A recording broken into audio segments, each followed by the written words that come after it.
I'm in my house, America.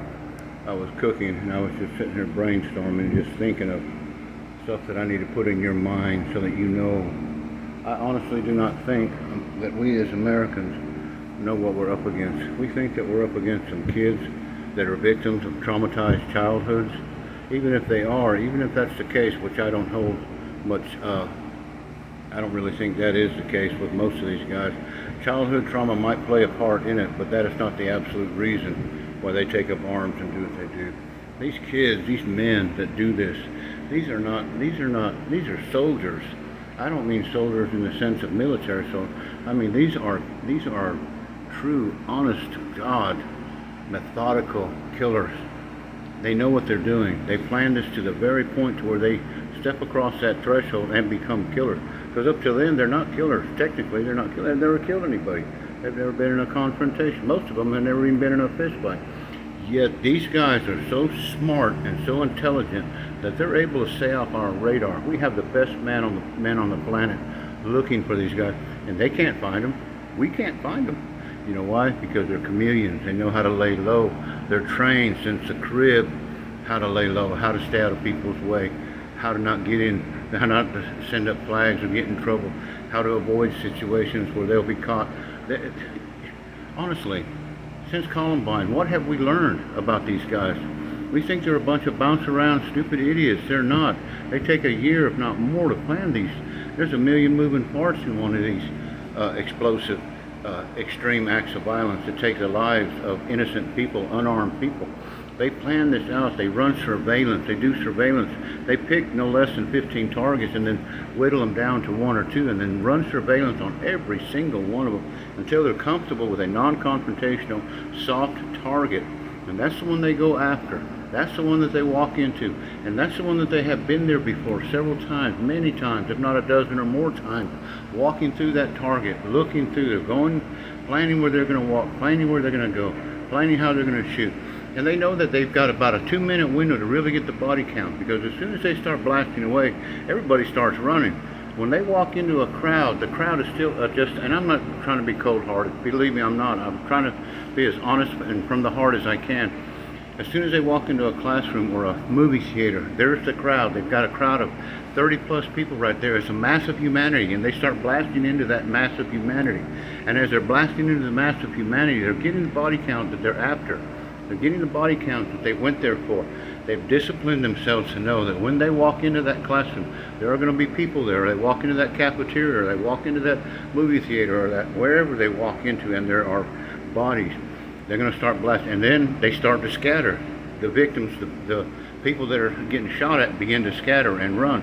So now he has to do selective shooting. And these guys are not sharpshooters from the range. They don't know, but they're good enough where they can point and shoot and get a few more targets and then just wound a bunch of people. And then once within 2 or 3 minutes, their shooting spree is over. There's no more targets. They're walking down there still blasting at things and blasting at people. But they are methodical. These are not scatterbrained, broken-hearted school children. These are men that are smart, incredibly smart, mechanical. They understand the mechanics of the last shooter. They emulate every move. They're able to get the body count, the numbers that they do, because they emulate the shooter before them. They mark off the spots they're going to be at. They walk. They do the surveillance on these things. This is not the first time they've been there when they walk into these schools or these wherever they walk into. They are on a mission, and there's a million moving parts on this journey. And this journey moves along. It moves along at a snail's pace. And they have to be very, very careful. They have to go into hiding. They get a lair where they hide out, where they accumulate their weapons and hide their weaponry, and where they put the suit on every opportunity they can. They put the suit on and stand in front of the mirror and build that bravado up until the day where they commit and bring from imagination into reality. By the time they step across that threshold from imagination and into reality and begin to kill, it's not that hard of a thing for them to do.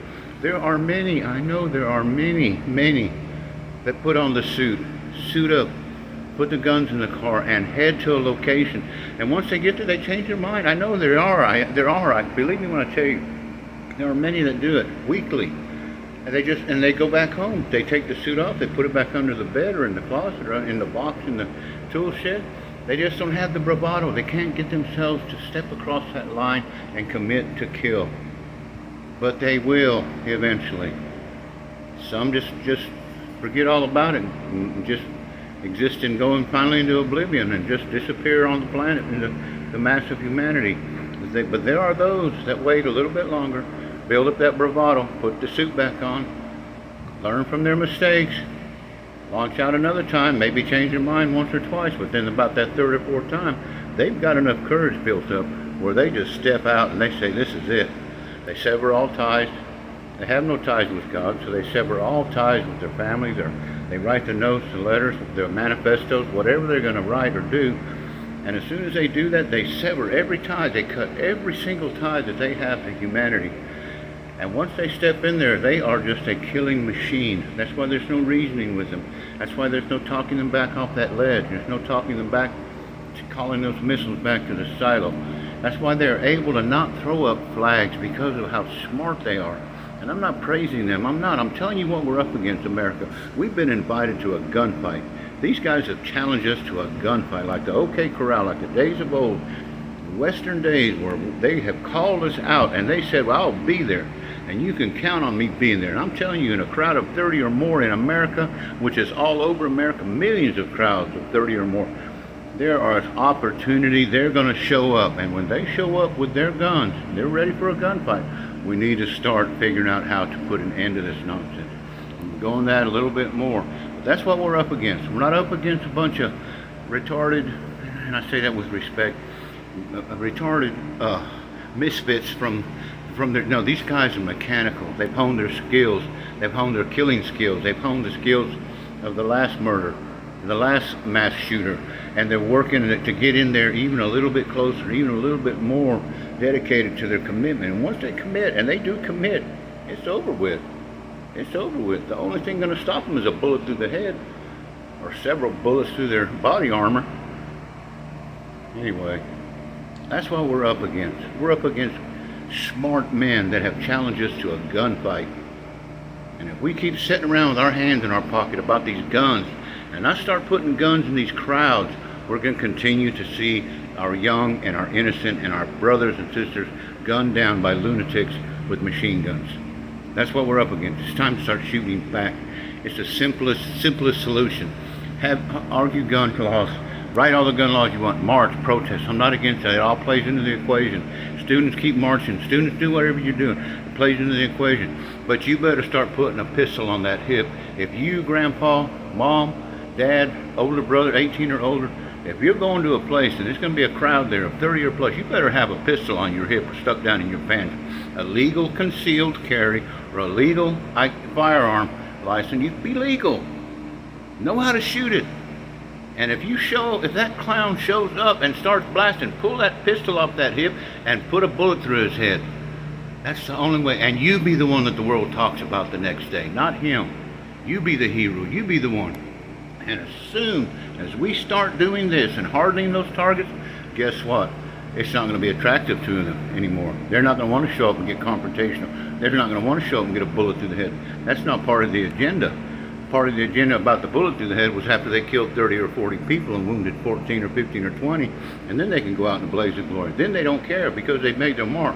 But if they show up and shoot 1 or 2, 3 or 4, and then somebody steps around the corner and sends them, blows the brains out of them, they don't want that. They don't want that. Man, don't get me mad, America, because I'll really tell you what we're up against with these fellas. I really will. I'll take you into the mind of these lunatics like you just can't imagine. But you're just not ready for it. You're not ready for it yet. But about 10 or more instances where they start doubling up and they start coming out where they're living afterward and we're not catching them, you wait till that starts happening. You're going to be knocking my door down wanting me to tell you. Anyway, I love America. God bless America. That's enough for now.